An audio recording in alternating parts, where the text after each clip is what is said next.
अगर आप भी चाहते हैं धनिया म्यूजिक की ऑडियो वीडियो सबसे पहले आप तक पहुंचे, तो हमारे इस चैनल को सब्सक्राइब जरूर करें और साथ में बेल आइकन को दबाना ना भूलें। धनिया रिकॉर्डिंग स्टूडियो पोखरिया नेपाल।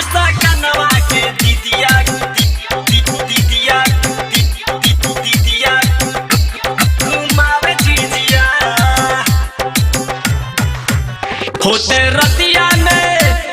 रतिया में काजरा लगावे बिछिया,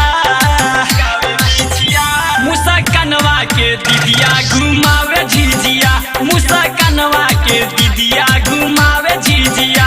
लेके डैनी के देवे डैनी के गाड़ी हजार बेरिया, मुसा कनवा के दीदिया घुमावे झिझिया, मुसा कनवा के दीदिया घुमावे झिझिया।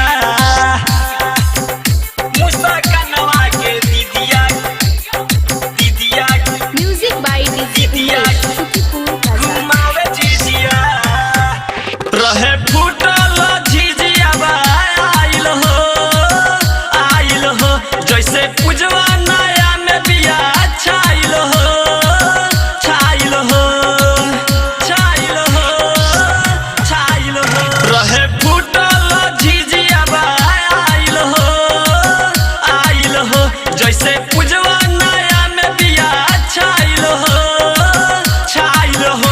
देवे डैनी के गाड़ी हजार बेरिया, देवे डैनी के गाड़ी हजार बेरिया। मुसा कनवा के दीदिया घुमावे झिझिया, मुसा कनवा के दीदिया घुमावे झिझिया। मुसा कनवा के दीदिया घुमावे झिझिया। जब आवे दशहरा गावेले अंगूरी पर डोइनिया नाचावेले, नाचावेले, चावेले, नाचावेले। जब आवे दशहरा गावेले अंगूरी पर डोइनिया नाचावेले, नाचावेले।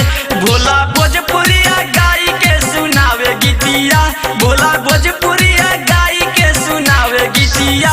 मुसा कनवा के दीदिया घुमावे झिझिया, मुसा कनवा के दीदिया घुमावे झिझिया। धनिया रिकॉर्डिंग स्टूडियो पोखरिया नेपाल।